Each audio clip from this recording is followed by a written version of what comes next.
Olá pessoal do oitavo ano. Então, nós vamos começar aqui o estudo do capítulo 3, né? Cálculo algébrico. Que, na verdade é um estudo que a gente já fez o ano passado, então a gente só vai revisar inicialmente alguns pontos importantes, né? O que é exatamente esse cálculo algébrico, tá? Porque tem a ver com a álgebra, que é o nosso primeiro ponto aqui do capítulo, né? Álgebra. Então, nós temos aqui álgebra e uma definição do que é exatamente ser álgebra. Isso nós temos aí na página 62 do livro de vocês, tá? Página 62. Então, a álgebra é a parte da matemática que lida com incógnitas e variáveis em si, tá? Ou seja, incógnitas e variáveis são as letras, né? Aquelas que a gente já viu várias e várias vezes, né? O x, o y, o z, enfim. Todas elas são essas incógnitas e variáveis. Então, fazendo um resumo, um apanhado do que a gente já estudou lá no sexto ano, no sétimo ano e chegando até aqui, nós vamos primeiro relembrar alguns conceitos algébricos, né, da linguagem matemática, do que ela significa, do que ela simboliza, tá? E para isso, nós vamos relembrar um quadro resumo que a gente fez no ano passado, e aí vocês irão recordar exatamente do que é esse quadro resumo, né? Ele traz a linguagem corrente, né? O que é a linguagem corrente? É a linguagem dos itens que a gente usa no dia a dia, no livro, né? Ou seja, o que está por escrito. E a linguagem matemática, que é a transcrição dessa linguagem corrente para a linguagem matemática, tá? Aqui nós temos na forma por escrito e aqui nós temos qual símbolo matemático, qual sentença matemática representa isso, tá? Sentença matemática que quer dizer exatamente aquilo que a gente, como a gente a escreve, né? Como a gente coloca ela em prática, certo? Então, nesse primeiro ponto, nós temos da seguinte maneira. Aí à frente, nós temos um número. E a gente já falou para vocês o seguinte, quando a gente não sabe que número de que estamos referindo, a gente tem sempre um valor de referência, né? Esse valor de referência no qual a gente representa, nós vamos chamá-lo ele de x, o famoso x da questão, né? Então, um número, eu não sei que número é esse. Que número é, professor? X. Ok. Logo abaixo eu tenho o dobro de um número. Se um número, ele é x, como a gente escreveu aqui, o dobro é 2 vezes esse número. Ou seja, 2 vezes x, 2x. Certo? Da mesma forma, a gente procede com essa outra parte. O triplo de um número. O triplo dele vai ser 3 vezes o número. Se o número é x, o 3 vezes x, nós temos 3x. Ok? E assim vai seguindo, como quadro, para o quinto, para o sexto e qualquer um dos outros também, tá bom? Dessa mesma forma no princípio multiplicativo. Outra maneira que aparece, que a gente já viu também, é o quê? As potências, né? As potências, então valores elevados à potência. Então, por exemplo, quando ele diz o quadrado de um número.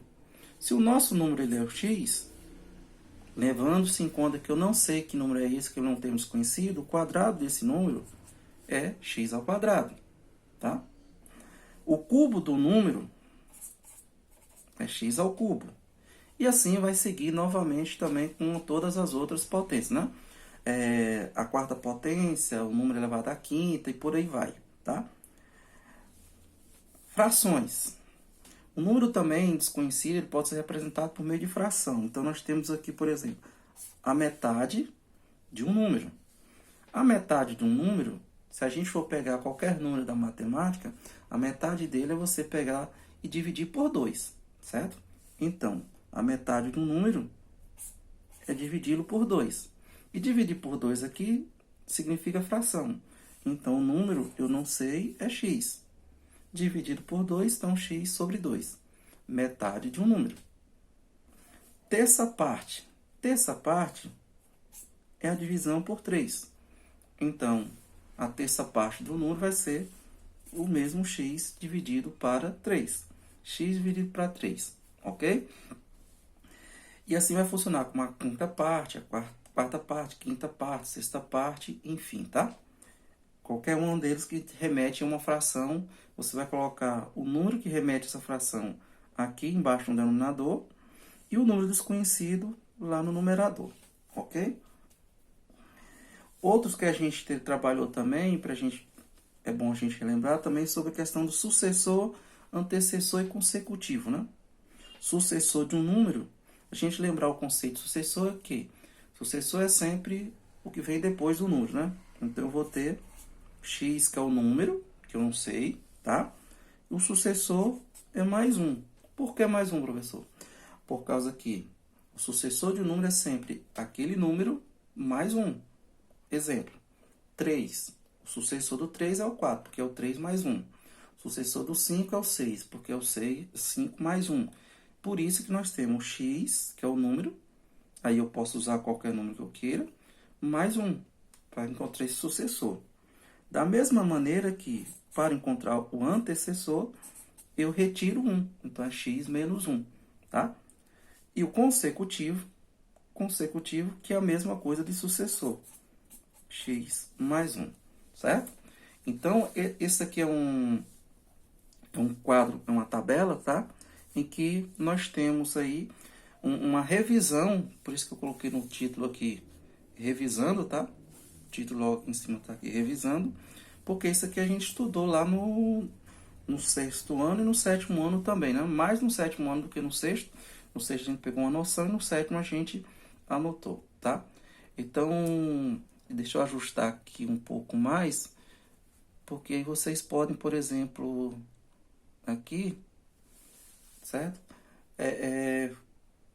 Depois eu posso, quem quiser, por exemplo, depois você pega essa tabela e anotem no caderno de vocês, porque quando vocês forem fazer as atividades, e aí vocês vão saber exatamente do que está falando.